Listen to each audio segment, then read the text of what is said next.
don't be thinking that creativity is such a good thing. It's a high risk, high return strategy.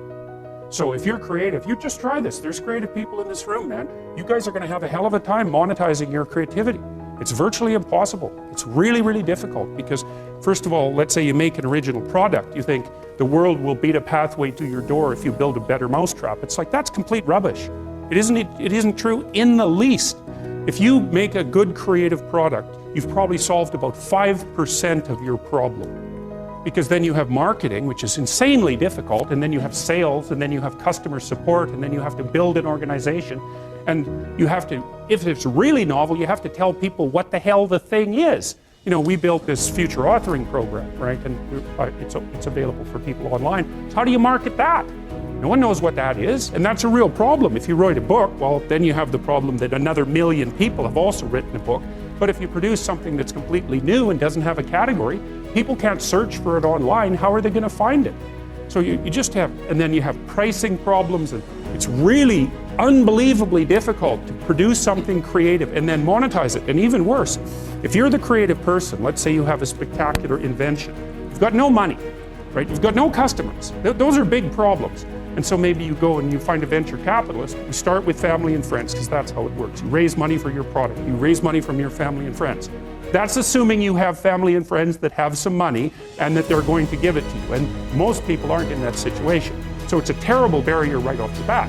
And then, of course, you're putting your family and friends at substantial financial risk, because the probability that your stupid idea is going to make money is virtually zero, even if it's a really brilliant idea. And so then let's say, well, you get past family and friends and you get venture capitalists involved, because that's often the next step, or an angel investor. There's steps in building a business. Family and friends, angel investor, that's some rich guy that you happen to meet, some man or some way, who's into this sort of thing and is willing to provide you with some money to get your product off the ground. Well, how much of your product is that person going to take? Well, most of it.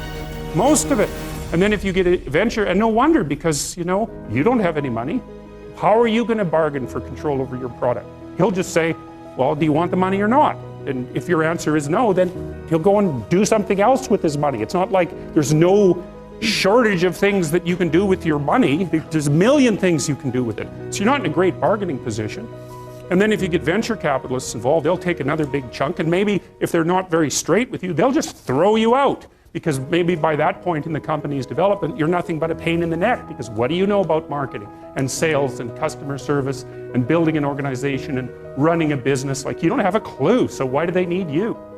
So even if you're successful at generating a new idea and you put it into a business, the probability that you, as the originator of the idea, are going to make some money from it is very, very low. Out of all the reasons in the world, and I've read your book, you have the 10, all these keys to success, etc. What would you say is the number one reason why people fail? Not necessarily why they make it, the complete opposite. Right, lack of brains, lack of effort. Lack of brains, lack of effort. Yeah, they don't do the work, they don't learn, when you walk in the room, when you start a business and you start to talk about somebody, you're never in a vacuum with no competition, unless you're just extremely lucky. And if there's going to be competition, that means somebody else knows your business as well as you do when you get started. And if you walk into a competitive environment and they still know more about the business than you do and more about your customers, you're going to lose. But most people don't consider that. They don't do the work. They don't learn more about their industry. They don't know even about their business. And so you've got to put in the effort to know more about your industry than anybody else. And that's the brains part, and that's the effort part as well. Because look, if you're competing with me, you better know what you're doing, otherwise I'm gonna kick your ass, and you're not gonna outwork me. And so, the combination is usually what kills businesses early on more than anything. Alluding to it earlier about entrepreneurs being born or built, and I think I knew I was wired to be excited about business. How or why, I don't know, but and there's certain guys that have the genetics to jump out of the gym, right? There's certain guys, that when they golf, they have the muscle memory and the discipline. Dirk, he may not be the most talented guy in the NBA, but his discipline and his focus to do what's necessary to be successful, he's willing to do, and combine it with being 7 feet tall, being skilled, makes him an amazing basketball player. So it's understanding what your skill set is, finding the right place to use those skills, and then going for it. Will that make you 250 grand? It depends if you pick the right industry. But whatever industry you pick, if you outwork everybody, if you try to be a little smarter than everybody, if you try to be a better salesperson than everybody, if you try to be better prepared than everybody, you've got your best chance. Because if you don't do it and somebody else does, I have the saying, work like someone's trying to take it all away from you. I actually work like someone's spending 24 hours, working 24 hours to take it all away from you. And that's kind of the way I look at it.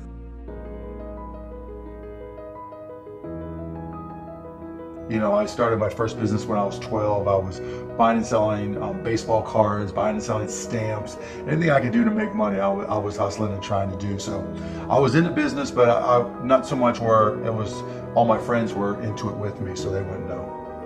Baseball cards. Yeah, baseball cards, you name it. I grew up in Pittsburgh. And so I would, probably even less than 12 years old, I would go out and buy a bunch of baseball cards that I collected, and I would package. I would say, okay, you're guaranteed to have a Pittsburgh Pirate in this package, and I would charge 3 times as much. And I'd set up on this park bench down in the park down in Scott Township where I grew up, and I'd have these little sales. And it was great. I made money, and it was, and I learned as much about business when I was 9, 10, and 12 as I learned at any other time. Let's transition to a different subject with college. You went to IU, right? Now you got a lot of people that say, forget about school. Drop out of school. They're idiots. So you think they're idiots? Tell me why. If you're going to have and run a business, if you don't understand accounting, you're already behind the 8 ball. Can't you hire a guy that knows how to run accounting? But then they still have to communicate to you. Your accountant might tell you you're profitable, but your cash is going down. Not understanding a breakdown. And when you don't, do you think you need college to learn that? Yeah, I think you do, right? Because it may not, for some people, look, if you're so self-motivated that you can take an online course in accounting and teach yourself everything, you're way ahead of the game anyways. But most people aren't. I don't care if you go to a community college and take accounting and spend $99 for the class. Just, spending the money forces you to be more obligated to do it.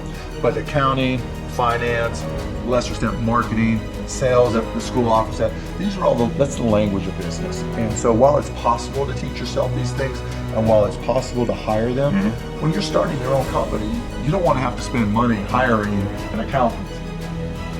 Well, let me tell you that, if you've gone through all these classes, you don't have to hire a lawyer to incorporate, right? You can probably figure out yourself. And so your cost of opening up a business drops. But even more important than all that's the blocking and tackling. That's the language of business. The thing I learned at Indiana that was more important than anything else, I learned how to learn. And learning became far more important to me, because the one certainty in business is that it's always going to be changing. If you're not always learning, to this minute, if I'm not continuously learning, if I'm not just absorbing as much as I can absorb, someone else is going to kick my ass, right? So you're talking about paranoia. The greatest source of your paranoia should be knowledge.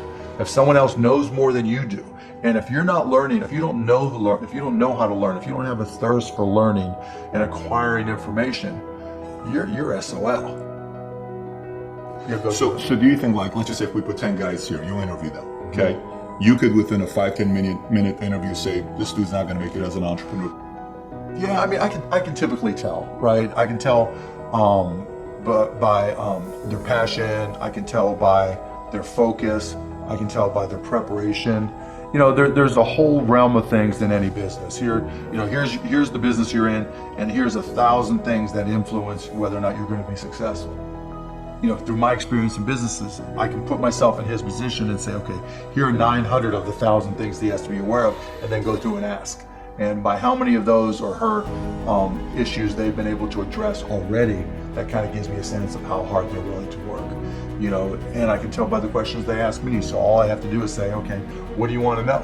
And when they start saying, what should I do? They ask you. Yeah, and that's fine, right? And I want them to ask questions, but people like to say, the only stupid questions are the ones you don't ask, and that's not right? Because the questions you ask tell whoever more about you than anything else you do.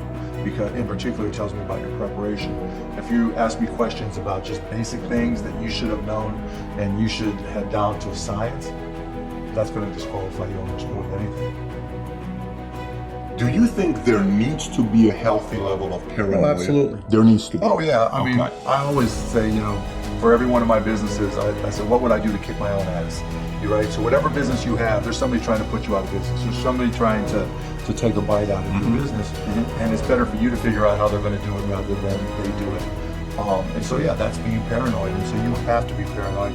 You have to anticipate other people's next moves, and you can't ever, downplay the competition.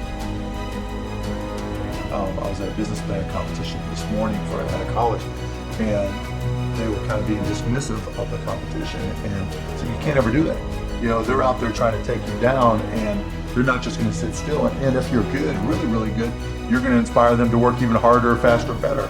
And so you have to be, very self-aware of what you're good at and what other people are good at. And, a healthy dose of paranoia makes a big difference. Is very helpful.